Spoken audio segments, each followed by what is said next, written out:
missão terrena e que conseguem viver de forma intensa essa missão, em busca dessa missão, ao ponto de se tornar ou de se tornarem pessoas que são extremamente relevantes para o seu contexto. Extremamente relevante, não é qualquer coisa.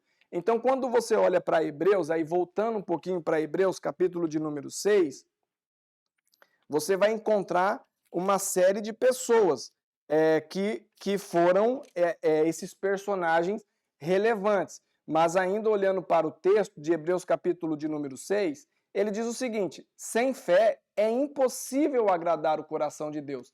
Então, por que eu falo para você que você não deve se preocupar com relação à meritocracia nesse processo de receber a recompensa?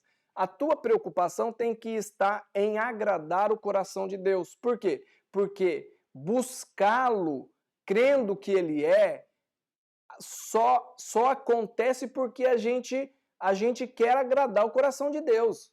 É ou não é verdade? Não, eu não quero ser melhor do que meu irmão. Eu não preciso ser melhor do que o outro irmão. Eu não preciso ser mais importante do que o outro irmão. Mas eu quero agradar o coração de Deus, e por querer agradar o coração de Deus, eu vou concentrar toda a minha fé, toda a energia da minha crença, todas as minhas convicções em direção de buscar a Deus, toda a minha força, todo o meu coração, como Jesus mesmo disse, que nós devemos amar a Deus de todo entendimento, de todo coração, amar a Deus de toda a nossa existência. Nós precisamos amar a Deus de todo o nosso ser. Amém? Então, quando o Hebreus está falando sobre a questão do galardão da fé, nós precisamos, então, estar olhando para esse quadro que o galardão da fé passa pelo processo meritório, passa, mas esse meritório ele fica pequeno quando a gente tem a motivação certa. Qual que é a motivação? A motivação de querer agradar o coração de Deus. Você está comigo? Está entendendo o que o pastor está falando para você? Você está entendendo? Está compreendendo? Então veja bem, esse galardão ele é uma bênção de Deus, ou ele é um presente de Deus, um suprimento de Deus. Ele se revela de muitas maneiras, e a Bíblia vai falar de várias maneiras que esse galardão se revela, de várias maneiras que esse galardão se revela na nossa vida, e existe também o galardão que é espiritual, como o próprio Jesus ele alista lá em Mateus capítulo de número 25, verso 21, quando ele fala com o bom servo, o bom servo, o servo dos talentos, né? Que você já está de cor, já sabe todo o processo do servo dos talentos, né? Capítulo 25 de Mateus, ele vai falar o seguinte, presta atenção, verso de número 21.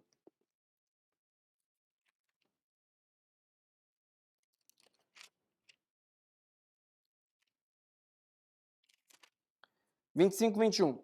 O Senhor respondeu: muito bem, servo bom e fiel, você foi fiel no pouco, eu porei sobre o muito. Venha e participe da alegria do seu Senhor. Essa é a questão que Deus está procurando em nós. O que Deus está procurando em nós? Essa atitude de fé que agrade o coração dele. Então, quando você olha para a graça dessa maneira, e aí eu vou chamar a atenção com relação à graça, porque nós estamos barateando a graça de Deus é um presente que nós não merecemos e que você não merece, não mereceu, mas você recebeu. Então você precisa olhar para essa graça como um presente de altíssimo valor, ou o melhor presente que você poderia ter. Eu fico vendo que muitas pessoas, elas ficam felizes quando recebem, sei lá, um elogio, elas recebem um presente no dia do aniversário. É gostoso tudo isso. É ou não é gostoso tudo isso? Um afago, um joinha no YouTube, né? Um comentário positivo, um tapa na costa, uns tapinhas nas costas para fortalecer, vamos lá. E tudo isso é muito bom. Agora imagina, querido, você receber a graça da salvação e olhar para ela e ficar indiferente diante dela. Não tem como a gente ficar indiferente. Por isso que Paulo fala que a graça opera nele de forma poderosa para a salvação. Ou melhor, para a salvação não. De forma poderosa para não tornar nele inútil a graça. A graça para ele não é inútil e ele se esforça muitas vezes lá no texto de 1 Coríntios. Uma coisa interessante no texto de 1 Coríntios, quando a gente olha lá para 1 Coríntios, vamos lá, voltando para 1 Coríntios, capítulo de número 15, uma coisa bem interessante que a gente enxerga aqui no texto de 1 Coríntios, capítulo de número 15, é que na sequência do texto, ele continua assim, ó, mas pela graça de Deus sou o que sou, e a graça para comigo não foi inútil. Antes trabalhei mais do que todos eles. Ele está falando justamente dos apóstolos, tá? Ele está falando assim, eu trabalhei mais do que todos. Eu me esforcei mais do que todos. E ele continua dizendo isso, por quê? Contudo, não eu, mas a graça de Deus comigo. Portanto, quer tenha sido eu, quer tenha sido eles, isto que pregamos e isto que vocês creram, continuando no verso 12. Ora, se está sendo pregado que Cristo ressuscitou dentre os mortos, como alguns de vocês estão dizendo que não existe ressurreição dos mortos? Se não há ressurreição dos mortos, nem Cristo ressuscitou, e Cristo não ressuscitou, é inútil a nossa pregação, como também é inútil a fé de vocês, a fé que vocês têm. Mas que isso seremos considerados falsas testemunhas de Deus, pois contra ele testemunhamos que ressuscitou a Cristo dentre os mortos. Mas se de fato os mortos não ressuscitam, ele também não ressuscitou a Cristo. Pois se os mortos não ressuscitam, nem mesmo Cristo ressuscitou, e se Cristo não ressuscitou, inútil é a fé que vocês têm e ainda estão em seus pecados. Neste caso, também os que dormiram em Cristo estão perdidos. Se é somente para esta vida que temos esperança em Cristo, somos de todos os homens os mais dignos de compaixão. Esse verso de número 19, ele é um verso muito interessante para a gente pensar, porque é o seguinte, começou a surgir no meio da igreja de Corinto, ou a igreja da comunidade dos coríntios aqui, que Jesus Cristo não teria ressuscitado dos mortos.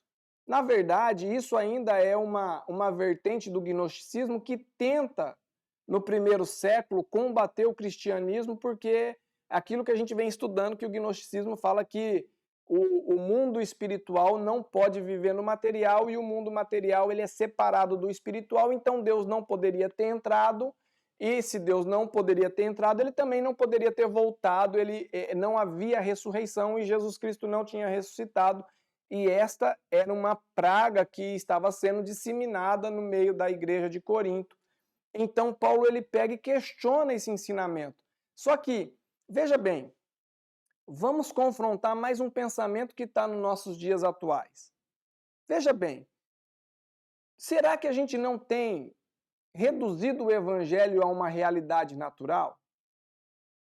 A ajuda, o evangelho da autoajuda. Esses dias eu estava vendo uma professora falar de Jesus Cristo e ela estava falando justamente sobre isso. Cristo fez tantas coisas maravilhosas, Cristo curou, eu sou fã de Jesus Cristo, mas não podemos colocar nele a responsabilidade de salvar a humanidade. Olha só que coisa mais absurda que a gente escuta. Jesus Cristo ele veio para salvar. Jesus Cristo nos salvou a partir da graça dele, do amor dele. Você está entendendo? Ele é o justo que substituiu todos os injustos. Todos nós éramos, por natureza, depravados e temos consequências diretas nos nossos resultados de vida. Se a gente não se arrepender, olhar para a cruz do Calvário como uma obra de substituição, porque a cruz era para mim e para você, nós iremos olhar para um homem histórico que teve uma vida fantástica e nós reduziremos essa vida fantástica de Jesus Cristo a um mestre maravilhoso, a uma realidade humana maravilhosa. E isso tem acontecido em grande parte no meio da comunidade cristã. Por quê? Porque tem buscado a Deus pelas recompensas e não pela importância daquilo que Deus quer fazer na nossa vida. E aí o apóstolo Paulo está dizendo o seguinte, deixa eu falar uma coisa para você. A primeira coisa que precisa estar na tua cabeça é que Jesus Cristo veio para te resgatar de uma vida depravada e distante de Deus e te colocar em um ambiente de unidade com Ele, e o teu espírito está perdoado diante de Deus para viver essa vida de unidade, capacitado para se aproximar dele, crendo que Ele é. Você precisa colocar isso na tua mente. Então repita comigo aí. Eu preciso viver essa realidade. Qual realidade? Que Cristo começou no meu interior. Cristo começou essa realidade no meu interior, no meu espírito. O meu espírito tem livre acesso ao relacionamento com Deus. Eu não posso viver qualquer outro tipo de vida. Você está entendendo? Por quê? Porque essa graça está operando em mim e em você. Você não pode se acomodar em viver qualquer tipo de vida. Você está entendendo? A graça não justifica nós não fazermos. Pelo contrário, ela dá poder, ela dá condição, ela opera em você de maneira poderosa, porque é o favor de Deus para a sua vida. Ela é quem te impulsiona a cumprir a vontade do Pai. Essa graça que nos constrange. Então, quando você encontra numa igreja cristã 12%, aí isso num censo aí de 5 anos para trás, 12% de cristãos nominais que não participam mais da vida da igreja por causa de um problema aqui, por causa de um problema acolá, por causa de uma situação aqui, por causa de uma situação acolá, que eu não quero minimizar. Eu acho que toda situação tem que ser cuidada, mas em linhas gerais, não é justificativa para a gente não viver essa graça salvadora no nosso dia a dia de vida. Aí você precisa então questionar que tipo de graça foi revelada para você. Você está entendendo? Você está compreendendo? Se essa graça não opera em você de forma poderosa, de forma que transforme, de forma que te mude, de forma que te prepare para viver e para enxergar que Deus é, você precisa questionar que tipo de graça você está declarando que você vive, porque pode ser que você tenha se convencido de que Jesus é Deus, mas você não tenha convertido, ou seu coração não tenha se convertido ao Senhor de forma ao ponto de você receber uma nova vida que foi dada por Ele, que é capaz de acreditar que Deus é. Você está entendendo o que o pastor está dizendo? Então, se Deus é, Ele é na realidade da tua corda. Se Deus é, Ele é na realidade da tua igreja. Se Deus é, Ele é na realidade da tua vida. E você não pode aceitar outra sentença ou outra condição que não seja a condição do divino sobre você. Isso é resgatar a autoridade para poder viver a graça que Deus nos deu. Você está entendendo? Então, são alguns pensamentos que estão permeando a nossa mente, que estão nos atrapalhando nesse processo de crescimento. Porque a gente acha que a graça de Deus ela é o presente de Deus e que me dá condições de viver qualquer outra coisa. Não, não dá condição de viver qualquer outra coisa. O apóstolo Paulo questiona muito isso. A graça de Deus te capacitou para crer que Deus continua sendo e está te potencializando para ser muito mais poderoso do que você imagina. Agora, você quer ver uma coisa interessante? Vamos olhar para um exemplo bíblico aqui. Vamos olhar para Pedro. Certo? Pedro não era discípulo. Pedro, ele só estava ali à beira ouvindo Jesus dizer ali em Lucas capítulo de número 5. e Pedro volta de uma pescaria. Você sabe da história. Se você quiser, você vai lá buscar. Certo? Você vai lá ver lá em Lucas capítulo de número 5. Pedro volta da pescaria, pescou a noite toda. Esse é um texto que está incomodando bastante o meu coração. E eu quero compartilhar e olhar para você a partir da recompensa. Jesus olha para Pedro e fala assim, eu preciso de um barco. O barco é de quem? O barco é de Pedro. O barco não é de Deus, o barco é de Pedro. Pedro é o dono do barco. Se Pedro falar assim, não, eu não quero que você entre no meu barco.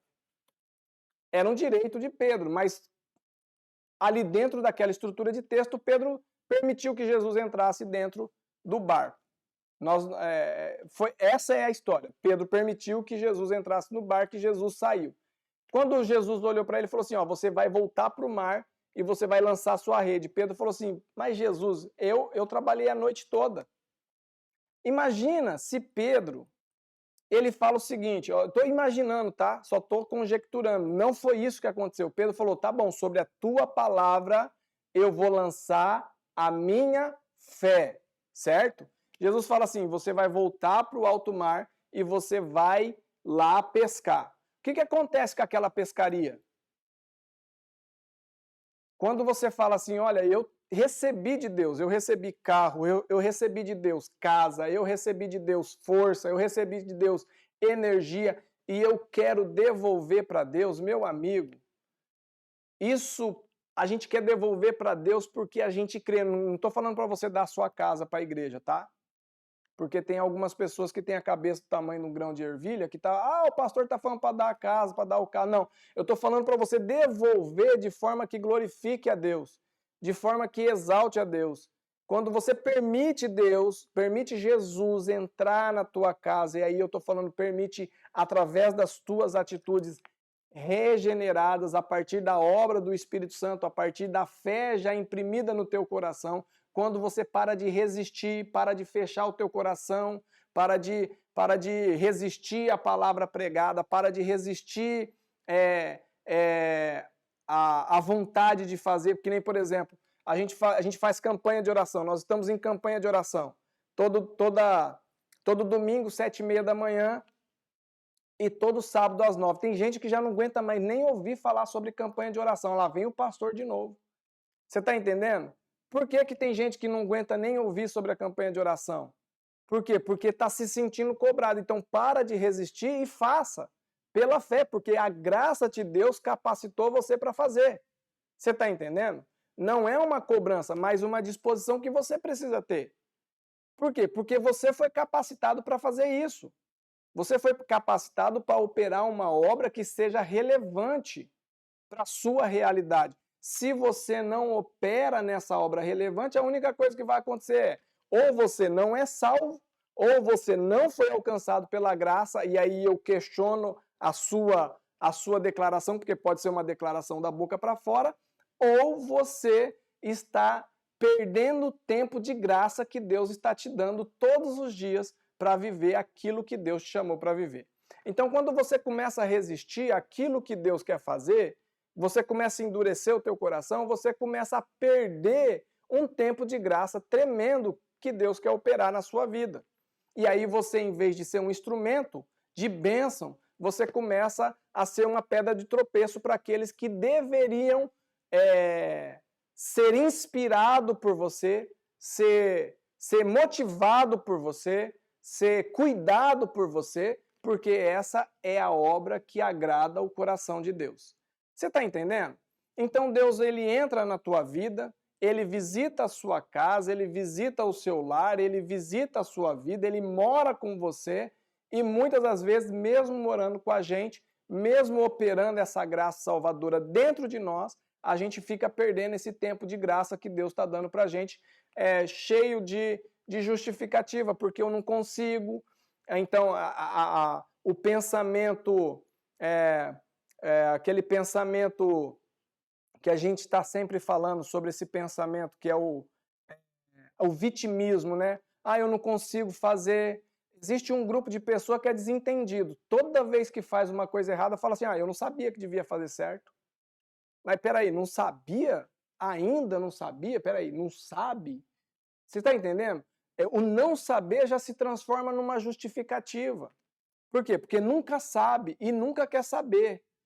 A gente precisa estar o tempo todo lembrando. Então, assim, a gente precisa amadurecer nesse entendimento. Por quê? Porque você não pode correr, eu não quero correr o risco de ser rejeitado por Deus. Apesar da minha convicção de fé, eu creio na salvação, mas eu quero fazer obras maravilhosas para Deus.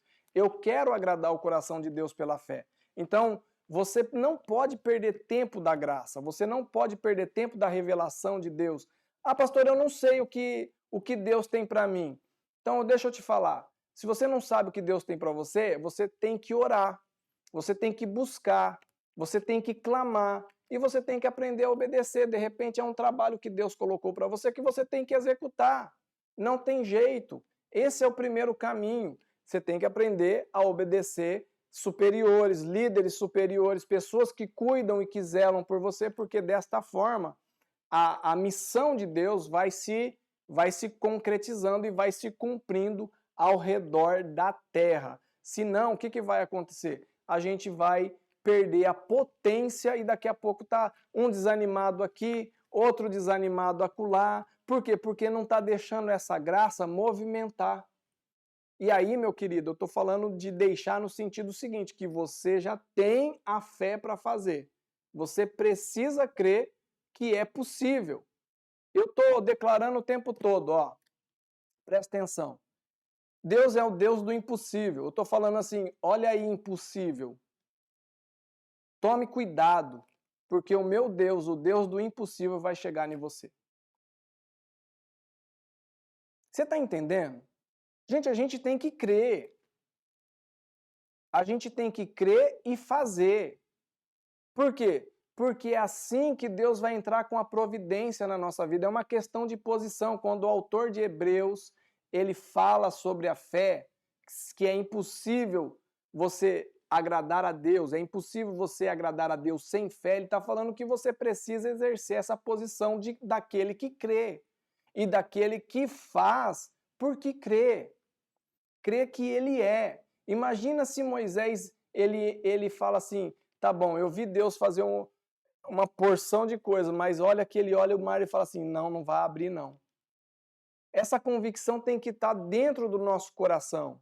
Ela tem que invadir o nosso coração. Por quê? Porque quer um milagre maior do que o milagre da salvação na sua vida?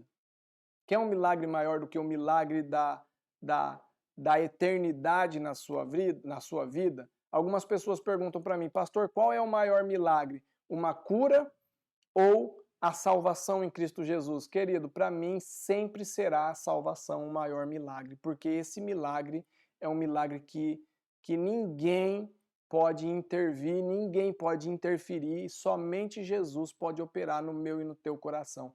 Todos os outros, às vezes você pode orar e Deus vai responder a tua oração, você vai orar e Deus vai entrar com a providência, você foi chamado para ser coadjuvante numa história de Deus na terra.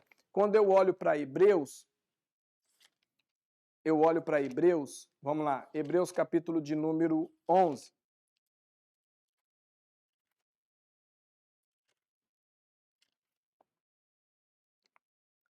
Vamos lá, eu vou finalizar já. Quando eu olho para Hebreus, eu olho aqui e falo assim, olha, Abel ofereceu a Deus um sacrifício superior ao de Caim.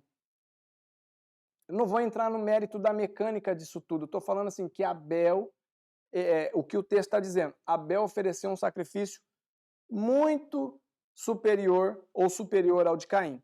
Aí a pergunta é, tem a ver com Abel? Tudo que nós estamos falando tem a ver com Abel ou tem a ver com Deus em Abel? Presta atenção. Olha bem a pergunta. Enoque foi arrebatado de modo que não experimentou a morte e já não foi encontrado porque Deus havia arrebatado, pois antes de ser arrebatado, recebeu o testemunho de que tinha agradado a Deus. Veja bem, tem a ver com Enoque ou tem a ver com Deus? Na vida de Enoque. Aí a gente vai continuar. Aí ele entra com o versículo que nós lemos, aí ele vai lá para Noé. Noé, quando avisado a respeito de coisas que ainda não se viam, movido por santo temor, construiu uma arca para salvar a sua vida. Por meio da fé, ele condenou o mundo e tornou-se herdeiro da justiça, que é segundo a fé. Tem a ver com Noé? Ou tem a ver com aquilo que Deus queria fazer através de Noé? E aí você vai colocando todos os nomes. Coloca o teu nome aqui, querido. Tem a ver comigo? Tem a ver com você? Não. Não tem a ver comigo e com você. Esses nomes estão dizendo, sabe o que esses nomes estão dizendo? Que tem a ver com Deus. É a história de Deus através deles. Ah, mas eles foram escolhidos para fazer isso. Ótimo, e você foi escolhido para fazer um monte de coisa que você precisa colocar o teu coração, porque se você não colocar o teu coração, você vai perder esse tempo de graça. Você vai perder, não é perder o tempo da graça para você ser salvo. Estou falando que você vai ser salvo, mas você não vai ter uma vida relevante, não vai ter uma vida abundante e muitas das vezes vai ter uma vida cheia de reclamação, cheia de desespero, porque não consegue acertar, não consegue viver de forma que tenha convicção que está agradando o coração de Deus. A incerteza, a insegurança fica batendo a porta o tempo todo. Então, quando eu olho esse monte de nome, eu vejo o seguinte, que tudo que nós fazemos não tem a ver comigo, não tem a ver com você, tem a ver com Deus, tem a ver com aquilo que Ele quer fazer na Terra. Quando a gente coloca um vídeo no YouTube, não tem a ver com um vídeo no YouTube, tem a ver com aquela vida que vai ser alcançada ou que pode ser desafiada por um trabalho. Mas não tem a ver comigo, tem a ver com nós, tem a ver com aquilo que Deus quer fazer na nossa vida. Quando a gente fica achando, procurando um personagem, o bonzão da história, a gente sempre vai olhar para o lado errado da história, porque o bom é Deus, e Deus está na vida de todos esses homens, assim como Ele está na nossa vida, e a gente precisa se desafiar a viver mais intensamente a história de Deus na nossa vida. Você está entendendo o que o pastor está dizendo? Sim ou não? Está compreendendo o que o pastor está dizendo? Então, você precisa entender que a caminhada de fé é uma caminhada duradoura, é uma caminhada difícil. Esses dias eu vi uma frase de um irmão que ele falava o seguinte, Deus é uma chama de fogo. Deus o último julgamento dele é o julgamento de fogo. E só vai passar por ele aqueles que têm o fogo do Espírito de Deus. Só vai passar por ele aquele que tem o fogo. Na verdade, esse irmão falou o seguinte, o inferno vai virar um sorvete na frente de Deus. Você acha que o inferno é o pior lugar que a pessoa pode ir? Não, a gente já viu que até o inferno será lançado no lago de fogo e queimará, assim como todas as coisas queimarão no lago de fogo. Então, isso não tem a ver comigo, isso tem a ver com o que Deus quer fazer. A sua corda não tem a ver somente com você, você é um personagem, um coadjuvante daquilo que Deus quer fazer. Então, quando você começa a colocar dificuldade, você começa a ficar mais distante de resultado. E aí, tem uma coisa que eu gostaria que você prestasse atenção. Tem gente que não leva a sério a importância da recompensa. Sabe aquelas pessoas que têm o coração farto, coração cheio, elas pisam em favo de mel. Elas não estão preocupadas com a recompensa que Deus pode prover, que Deus está provendo. Elas não estão preocupadas com aquilo que Deus pode dar. Inclusive para pecar, gente, está faltando temor no meio da igreja. Está faltando temor, por quê? Porque as pessoas estão pecando deliberadamente, sem se deter, pecando pecados assim de terríveis, sem se deter, tornando o julgamento de Deus indiferente para a vida delas. Então a gente tem que tomar cuidado com esse tempo que a gente está vivendo, porque nós estamos correndo um risco de estarmos nos distanciando do evangelho que é um presente de Deus para a gente viver os presentes de Deus na nossa vida. O verdadeiro evangelho é um presente de Deus para fazer a gente viver os presentes de Deus na nossa vida. Amém? Você está comigo? Você está entendendo? Sim ou não? Então eu vou pedir para você o seguinte, você vai fechar os teus olhos e nós vamos levantar um clamor nesse momento. Por quê? Porque Deus quer galardoar, Deus quer dar presente. Ele dá presente, mas ele não dá para qualquer um. Ele dá para aquele que busca. Ele dá para aquele que quer ter uma vida relevante. Ele dá para aquele que tem uma vida de mistós, de busca, de entrega, de desejo, de fome, de sede por Ele. São muitos os presentes de Deus. Presentes para a nossa realidade e presentes para a realidade eterna. E nós não podemos, de maneira alguma, perder ou desperdiçar o tempo que nós temos agora. Então eu gostaria que você fechasse seus olhos e pedisse perdão para Deus, se por um motivo você tem desperdiçado esse período, esse tempo, esta energia. Às vezes Deus colocou um sonho no teu coração e por causa de tanta dificuldade na tua vida, de tanta dificuldade ou de tanto problema que você passou, você perdeu aquele sonho. E às vezes até o desejo de buscar a Deus por causa de você mesmo, isso tem a ver com você. Por causa da sua falta de administração, você se distanciou tanto do objetivo de Deus que perdeu o foco e agora está tentando manter uma posição que não deve manter. Eu gostaria que você pudesse pedir perdão para Deus e pudesse pedir para Deus ter uma vida relevante, porque é Ele que providencia essa vida relevante através da graça, como foi providenciada para Paulo. Eu quero que a graça de Deus opere na minha vida, não somente para a salvação, porque eu sou grato a Deus pela salvação, mas eu quero que Deus me transforme em um instrumento da pregação, da mudança de vida e de obras tremendas de Deus aqui na terra. Essa é a realidade para a igreja, essa é a realidade para a gente. Não para a gente ficar, mas eu não preciso fazer, eu não preciso ir, eu não preciso. Precisa sim, querido. Você precisa porque a graça de Deus opera no teu coração. Então, vamos orar junto, vamos clamar a Deus juntos, em nome de Jesus. Respira aí, puxa bem fundo o ar. Tranquiliza teu coração. Se Deus falou contigo, se Deus falou no teu coração, tranquiliza, independente do atropelo, querido, independente da condição, independente da dificuldade, independente, Deus é para você aquilo que Ele é. Ele é o Salvador. Não endureça o teu coração, mas permita que o Espírito Santo permeie o teu coração.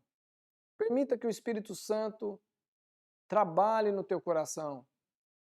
Permita que Deus opere em você. Permita que Deus cure o vitimismo. Cure a sensação de ser incapaz, as justificativas. Cure de você essa necessidade de querer ser maior ou melhor que os outros. Isso não provém de Deus. Todos nós somos criaturas feitas por Deus e Deus galardoa todo aquele que o busca e busca com o coração. Então busca Deus com o seu coração, querido. Busca Deus com o teu interior e peça para Deus te revelar aonde você tem errado. Por que você tem desperdiçado esse tempo precioso que você tem? Por que você não tem conseguido ser frutífero? Por que você não tem conseguido levar o evangelho? Por que você não tem conseguido? É no mínimo importante a gente questionar essas coisas.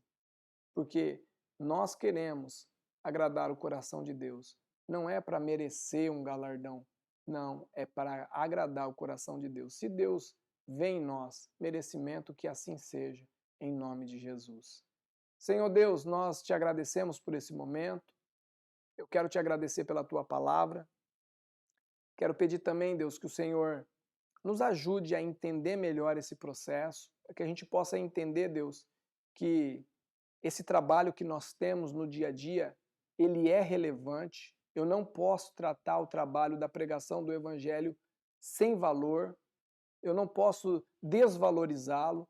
Pelo contrário, eu preciso entender o valor da pregação do Evangelho, e eu quero pedir que os meus irmãos entendam a importância da casa aberta, a importância da intercessão, da oração, a importância do louvor, a importância de cada detalhe que a gente tem na igreja para poder ser um instrumento do Senhor para a salvação daqueles que estão perdidos, mas estão à espera ou estão no caminho de serem salvos, que nós possamos colher esses frutos em nome de Jesus e que a gente possa ser esse instrumento poderoso da tua parte. Eu quero pedir, Deus, que o Senhor possa olhar para o nosso coração, possa sondar o nosso coração, e se o Senhor olhar para a gente, Deus, e ver que há aptidão e prontidão para receber, Deus, a intervenção do Senhor para determinados resultados e receber a ajuda do Senhor, o favor do Senhor,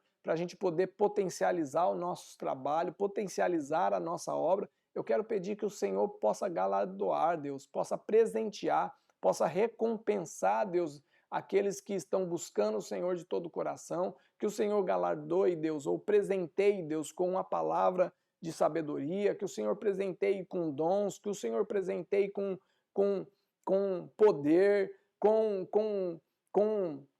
com desejo de buscar o Senhor, que o Senhor, Deus, possa despertar a nossa alma, não permitindo que a nossa alma durma ou que a nossa alma fique dispersa, fique desatenta, mas que nós possamos estar atentos, ó Deus, para aquilo que o Senhor quer fazer.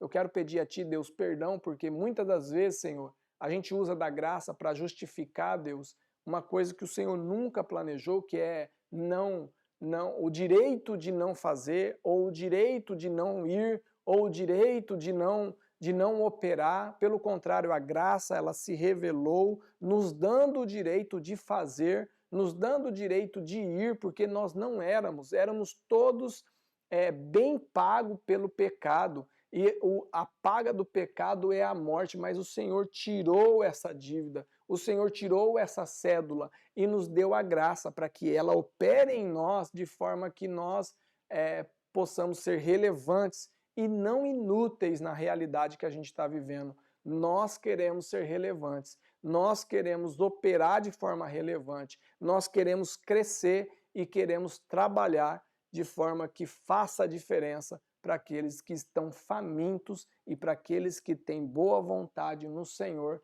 e que estão aí desesperados por serem alcançados pelo Senhor. Traga esses, ó Deus, à nossa volta e faça-nos, ó Deus, um canal de bênção para essas vidas, em nome de Jesus. Amém. Amém. Deus abençoe. Você que acompanhou no YouTube, não deixe de se inscrever no canal e deixar aquele like. Se você quiser nos acompanhar, você se inscreva. Se você não quiser nos acompanhar, você pode nos visitar e continuar estudando a palavra de Deus conosco e nos ajudando a sempre estar melhorando dentro das nossas limitações e dentro das nossas condições contextuais. O importante é que você se torne uma pessoa que opere na graça de Deus, porque a graça está em você, não somente para a salvação, mas para te levar a ser muito maior do que você imagina, porque a graça é o favor de Deus, e se o Espírito de Deus está em você, você recebeu o favor dele. Amém? Deus abençoe, fique na graça e na paz do nosso Senhor Jesus Cristo e na comunhão do doce e maravilhoso Espírito Santo. Amém. Tchau, tchau. Pronto, aí pronto.